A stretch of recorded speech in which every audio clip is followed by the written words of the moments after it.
Selamat datang.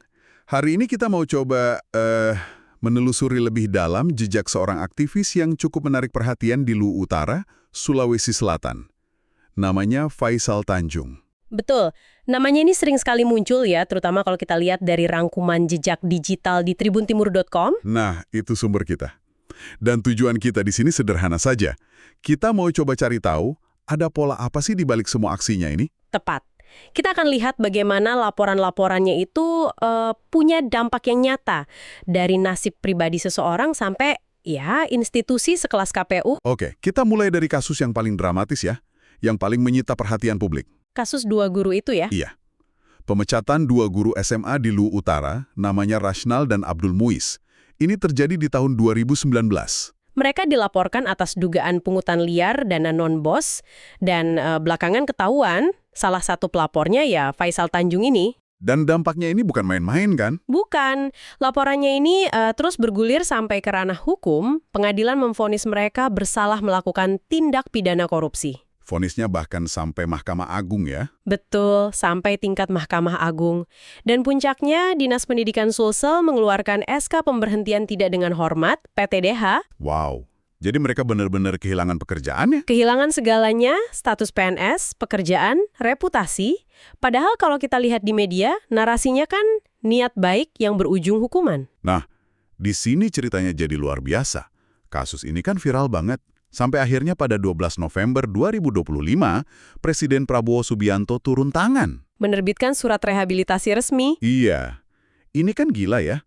Dari kasus pungli di sekolah daerah, bisa sampai ke meja presiden. Betul. Dan kasus yang dramatis ini ternyata cuma satu bagian kecil dari gambaran yang lebih besar. Ini dia. Ini bukan sebuah insiden tunggal.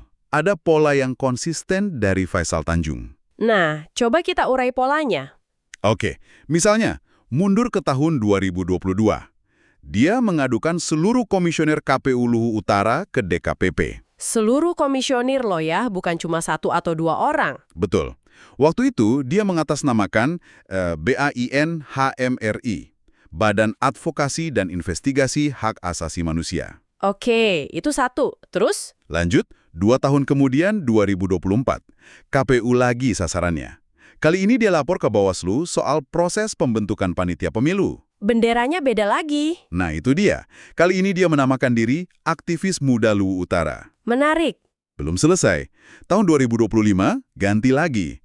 Dia menyatakan mosi tidak percaya ke DPRD Lutra. Soal apa itu? Soal gerai retail modern yang dianggap ilegal dan DPRD tidak menindaklanjuti rekomendasi penutupan. Dan kali ini dia pakai nama apa? GMNI, Gerakan Mahasiswa Nasional Indonesia.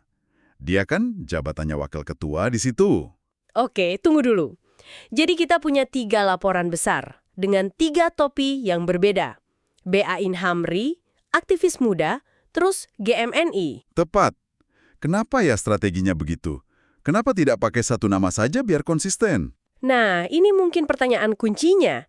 Ini bisa kita lihat sebagai sebuah strategi yang sangat taktis. Taktis gimana maksudnya? Dia seperti bunglon, menyesuaikan identitas dengan isu yang diangkat.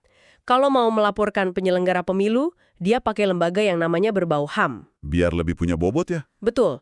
Waktu mengkritik kebijakan daerah, dia pakai GMNI, organisasi mahasiswa yang kan identik dengan gerakan moral.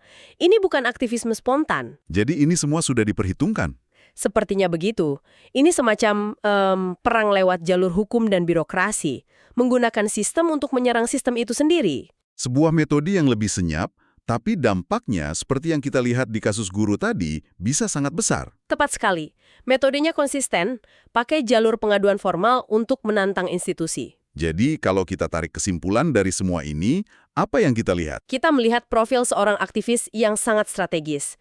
Dia secara sistematis menggunakan lembaga pengawasan untuk, menggugat status quo. Dan dampaknya itu nyata, dari level nasib seseorang sampai ke proses demokrasi di tingkat lokal. Dan ini mungkin membawa kita ke satu pertanyaan penting untuk Anda renungkan. Apa itu? Kalau kita melihat pola yang sangat terukur seperti ini, di mana sebenarnya kita harus menarik garis batas? Batas antara apa? Antara pengawasan publik yang kritis dan sehat dengan tindakan yang berpotensi justru mengganggu stabilitas institusi itu sendiri.